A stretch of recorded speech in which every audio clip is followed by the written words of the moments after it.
once my wife and I went to a tribal area in India where a witch doctor was curing the fever of a patient. Now, those tribal, primitive people, they have no doctors. And do you know how the witch doctor takes care of fever? He sits and hops near the patient. And he hops and makes the patient also sometimes. It's a terrible ritual. And they are curing, but they do succeed. So we were told, have you ever seen that? We said, no, there's a witch doctor right now treating a patient.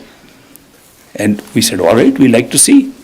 So, but when my wife saw that kind of strange scene, she began to repeat the words. Which comes up to when we are afraid, we sometimes repeat the words. What is this scene? And the witch doctor fell down and he couldn't do the surgery anymore or the operation anymore. He said, there's something has happened, I can't do it. And so the words, the power of words can stretch where nobody can see it. Once a man came, and there was a man living about 6 miles away from the town where we were living, Ishwar Puri. And I used to go to that village to see a satsangi friend on my bike. So on that day, another man in that village used to get a spirit walk in. And the spirit was a female spirit and used to walk into a man who was otherwise a masculine voice. But when the spirit walked in, he would scream like a woman. And he would frighten everybody. And the man was possessed at that time. So the man was possessed and he would be talking in a thin female voice and telling people, do this, don't do that. They all used to get frightened when that happened. It was a strange experience of a man being possessed by a female spirit and he begins to talk in a female voice. So I went there and I saw that scene. From a distance, I was still holding my bike. I said, this is just a negative spirit possessing this man. Do those 5 words that Master told me, and do they operate remotely from this distance I am watching? So I just once repeated those words. The spirit said, I have to go, in that female voice, and left immediately. And then another small experience I have seen. I had another experience like that in my fat aunt's house. I mean, I had an aunt who was very fat. I mean, so we called her Fat Aunt. And she didn't mind it. Everybody called her Fat Aunt. So we said, we are going to see Fat Aunt. So Fat Aunt had a nursery, a flower nursery, and she used to grow plants and sell seeds, and the very nice flowers she grew, the best. Because her husband was a botanist.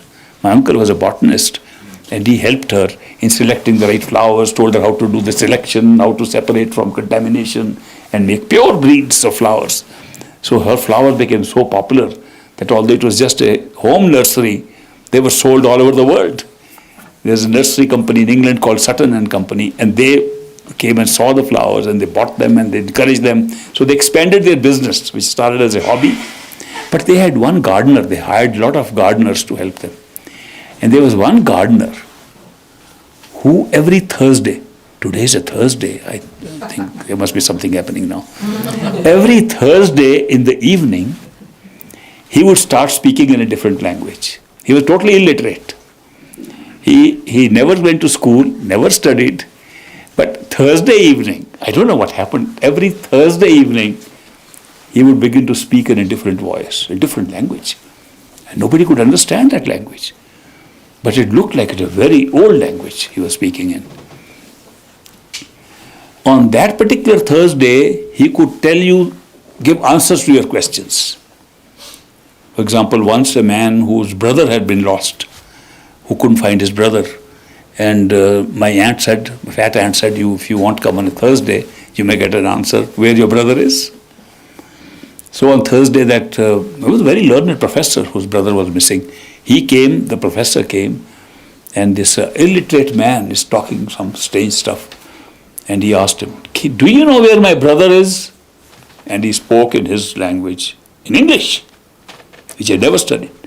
Yes, he is in Bombay, in Mumbai, Bombay, in that pub, drinking at this time.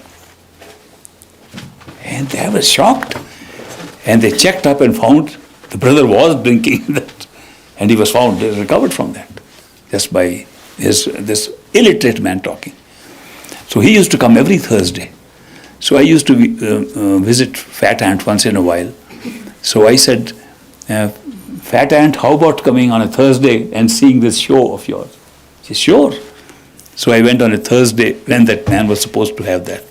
And I said, will this Simran, this repetition of words, encourage him to speak or will it stop him? So when he came and began to talk, I repeated the words in my mind. And he stopped completely, right there and then. Couldn't say anything after that Thursday. Not only he couldn't do that on that Thursday, he couldn't do that on any other Thursday. Such is the power. I've seen so many instances outside of ourselves. Apart from the entities that can bother us, apart from the negativity that can hurt us during meditation, and when these words are very powerful and they take that negativity away, even outside they work so well. So therefore, I say to people who are initiated by a perfect living master, you are safe forever. Whenever you have danger of any kind, repeat the words and the danger runs away from you. Test it out again and again. Now, such a powerful thing in your possession, your life changes. My life has changed, other people's life has changed. So these words are not ordinary, just a mantra. They are just not a chanting of some holy words. They are very charged, powerful instruments to protect us. And they protect us all the time.